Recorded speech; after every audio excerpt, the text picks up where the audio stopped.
Hey everyone! Welcome to the Bold and Beautiful 24. I'm Alessio, and I'm so excited to have you here. If you love Bold and Beautiful, then you're in the right place. Make sure to hit that subscribe button and turn on notifications so you never miss a video. Alright, let's dive right in. Bill goes off on Luna, and Sheila celebrates her granddaughter's impressive plan. Electra and Will tell one another they love each other at the Forrester guest house. She tells him to say what he wants so they can get it over with. Will says he's having a hard time, but Electra tells him he can tell her anything. She says she's happier than she's ever been because of him. Will is feeling guilty, and it makes him sick. Before the big reveal, the writers really build up the tension. Electra talks about how honest he is and how she never has to worry about him and another female. Electra will crew BNB. Hope sees Katie at the Forrester design office and wonders what's wrong. It's Will, Katie says. Hope talks about how much she loves Electra and will to fill time in the program. Katie mutters that he would never wish to injure her in any manner. More, a look forward at BNB this week. Luna versus Bill. At Bill's apartment, Luna goes on about loving Will. Bill growls that he won't let his son's life be wrecked by the likes of her. He intones, this pregnancy is going to end one way or another. Luna complains that he can't force her to seek an abortion. The rapist and killer yells that he's a monster for suggesting something so horrific. Bill BNB. Bill's unimpressed and yells about her audacity in trying to get away with this. He knows what this is actually about and cautions she's messing with the wrong man and the wrong family. Dollar Bill says that she will never give birth to a Spencer child. Luna shrugs, guess we'll see about that, won't we? Bill cautions she's out of her league going up against him, there is nothing he wouldn't do to defend his sons. Luna Bill BNB. Luna can't believe he dislikes her that much, he was once her biggest advocate. She knows Will wouldn't want her to get rid of their kid. She'll be the woman in his life for years to come. Will, me, and our baby. Bill makes a call, telling the person on the other end that they need to speak in person. He then tells Luna she's a crafty, scheming little bitch. Lee should have left her to die and saved him the bother. Luna Bill BNB. As Luna moves off to go lay down, Katie enters. Bill tells her they have to keep Luna on lockdown and keep the fact that she's alive until he comes up with a solution. Katie tears up over Will's guilt. Over what she did. What are we going to do about this? Bill won't allow her to destroy their son's life. Katie hollers that she already has. She targeted their son and injured him. She hurt our boy. She can't get away with it. Bill discovers Will is with Electra right now telling her. More, Ashley Jones' harrowing story. Can Lee and Sheila get on the same page? At Il Giardino, Sheila pours wine for her and Lee as they discuss Luna being pregnant and Bill hitting the roof. They debate whether Will is the father. Lee sniffs that the Spencers will insist on a paternity test. Sheila believes if the baby is Will's it will keep Luna out of jail. More, who is Deke Sharp? Sitting, Lee cautions Sheila that Luna could be in police custody. Sheila thinks she'd have called. But she worries what Bill has done with her. Lee makes it obvious she's washing her hands of their granddaughter, what she did to Will was unforgivable. Sheila's sure she doesn't want to see her go back to prison simply because she got pregnant by Bill and Katie's precious little son. Lee Sheila BNB. Lee admits she was silly thinking she could make a difference in Luna's life. She wonders if Sheila helped Luna come up with her little idea. Sheila denies it. Lee's sure it was calculated, it's her way of staying out of jail. Sheila admires her outfoxing Dollar Bill and the rest of the Spencers, it's quite outstanding. More, BNB just revealed Taylor's new love interest. Will Electra's world be shattered? At Electra's, as Will's ready to get down to brass tacks, Electra, of course, decides it's the perfect time to toast to their future. They slow dance and Electra goes over their love story, which has altered her. A tear slips down his cheek as he asks her to believe in it. There's no one else in this world for me. No one. Crying, he hates to have to tell her this, but you need to know. Elektra braces, you can tell me anything. Will says something happened the night of his promotion party. Something you need to know about. The storm at the heart of the Spencer, Forrester, and Finnegan families had been building for weeks, but nothing could have prepared anyone for the sheer fury that exploded when Bill Spencer came face to face with Luna Nozawa and unleashed every ounce of rage, fear, and disgust he had been bottling up, because in Bill's mind there was nothing more vile than a woman who had targeted his son, tricked him, seduced him, and then had the audacity to claim that she was carrying the next Spencer heir. And though Luna tried desperately to hold her ground, to insist that what she shared with Will was real, to plead that she loved him, Bill wasn't buying it, not for 1 second, and his voice roared through the walls of his mansion as he promised that her so-called pregnancy was going to end, whether she liked it or not, because Bill Spencer wasn't about to allow some manipulative girl with a dark past and an opportunistic streak to sink her claws into his family and destroy his son's future. And while all of this was unfolding in the Spencer estate, at the Forrester guesthouse a far softer scene was playing out, where Will Spencer stood with Elektra Forrester, the woman who had become his anchor, his safe haven, and the one person he had promised himself he would never betray, yet there he was, torn apart by guilt, ready to confess the truth about what had happened the night of his promotion party, because no matter how much he tried to push it aside, to forget, to bury it, beneath the intoxicating happiness Elektra brought into his life, the guilt of that night with Luna hung over him like a shadow, eating away at him every time she looked at him with those trusting eyes and told him how much she believed in his honesty, how grateful she was to have found a man she never had to worry about, and Will, weak from the burden of his secret, could only wilt under the crushing weight of her words, knowing that when he finally spoke them aloud, when he finally told her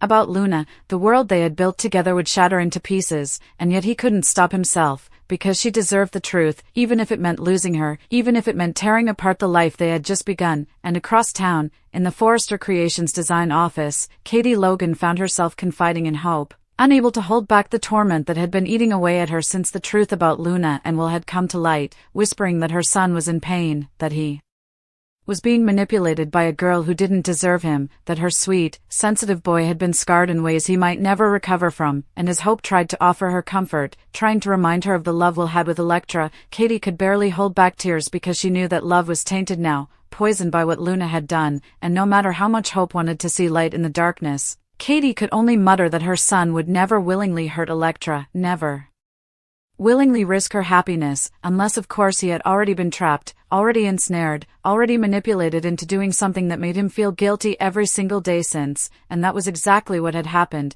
and that was exactly why Bill was so enraged, because Bill knew his son, Bill knew the kind of man Will was, and Bill knew that only a predator could take advantage of him in that way, which was why when Luna tried to stand her ground in his living room, declaring that she loved Will, that she would be his wife and the mother of his child, Bill's fury boiled over and he spat words so venomous they cut through the air like knives, calling her arrogant, devious, a conniving little bitch who should have been left to die when Lee pulled her back from the brink, because then they would all have been spared this nightmare. And though Luna tried to act unbothered, shrugging that they would see about that, the truth was she was shaken, rattled by the sheer force of his fury, because Bill wasn't bluffing, Bill wasn't making idle threats, Bill was a man who had gone to war with ruthless enemies before, and he was making it clear that there was nothing, absolutely nothing, he wouldn't do to protect his sons. And when Katie entered moments later, the tension in the room only deepened, because Katie was caught between her maternal instincts and her horror at what Luna had done, and while she agreed with Bill that Luna had to be stopped, that she couldn't be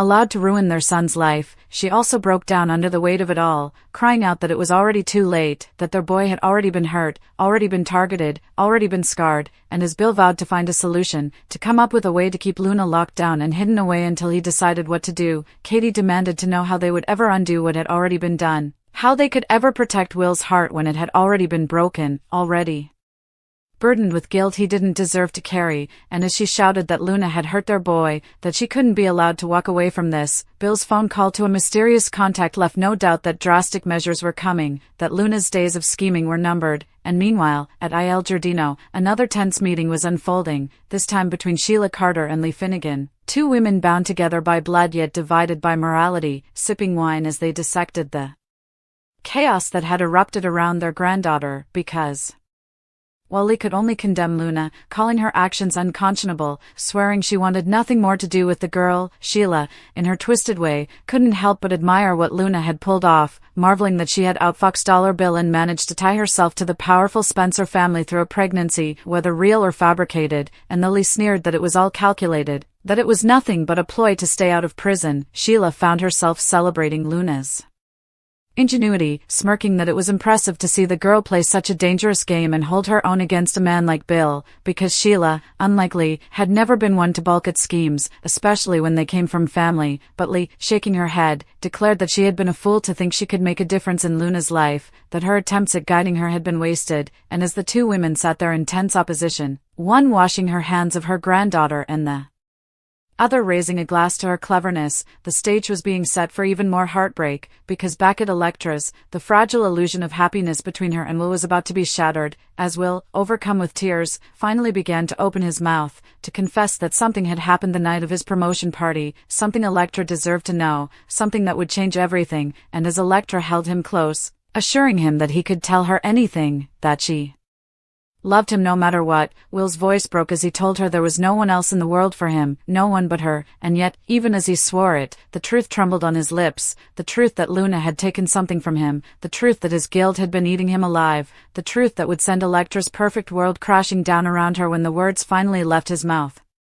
And while Will's trembling voice cracked as he prepared to tell Electra the truth, across town Bill was pacing like a caged animal in his mansion, his fists clenched so tightly his knuckles had gone white, his blood boiling with every thought of Luna daring to stand in his house and claim that she would be the mother of his grandchild, because Bill didn't just see Luna as a liar, he saw her as a thief, someone who had stolen his son's innocence, someone who had taken advantage of Will's trusting heart, and as he paced, Katie tried to steady him, though she was barely keeping herself together, her own tears flowing freely as she admitted that she couldn't stop thinking about the look on Will's face when he had confessed to her, the weight of guilt he carried, the way his voice shook when he insisted he hadn't meant for any of it to happen, and Katie, a mother through and through, wanted nothing more than to pull her son out of this nightmare, to hold him, to shield him, to tell him none of it was his fault. But the truth was too heavy to erase, too real to ignore, and Bill, hardened by decades of fighting ruthless enemies in business and in life, made a vow then and there that he would be the one to carry that weight for Will, he would be the one to clean up the mess, he would be the one to make Luna regret every step she had taken toward his family,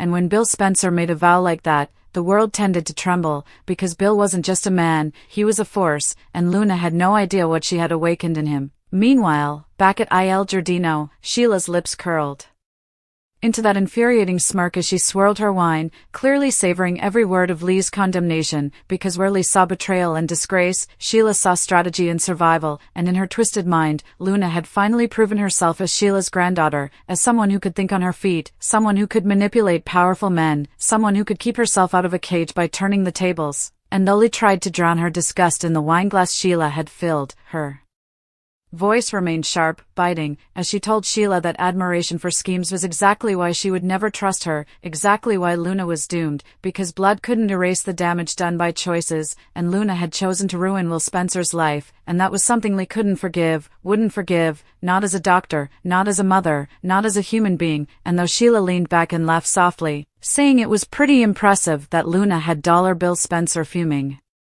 and off balance, Lee's face hardened into stone, because admiration meant nothing to her, only consequences, and she swore she would never lift another finger to save Luna, even if Sheila wanted to wrap her arms around her and celebrate her so-called cunning, because in Lee's mind, cunning was nothing but cruelty dressed up with a smile. But even as they sat there clashing, the walls were closing in on everyone, because Electra, blissfully unaware of just how deep Will's guilt ran, was still twirling with him in her arms, smiling through tears as she whispered that their love was the greatest gift of her life, that she would never doubt him, that there was no one else she could ever want, and Will, breaking apart inside, clung to her as if it was the last time, because he knew once the truth left his lips, once he told her about Luna, there would be no going back, and though he wanted to believe she would forgive him, that she would understand the manipulation, that she would see the pain in his eyes and recognize that he was a victim too, a part of him feared that this revelation would destroy her, would erase the light in her eyes, would turn her love into bitterness, and as the clock ticked forward and his mouth formed the words, the storm that had been raging through the Spencer mansion, the Forrester offices, and the quiet corner of Il Giardino was about to break open with thunder, because everything Bill's fury, Katie's heartbreak, Sheila's admiration, Lee's disgust, and Electra's fragile trust was heading toward a single, devastating collision.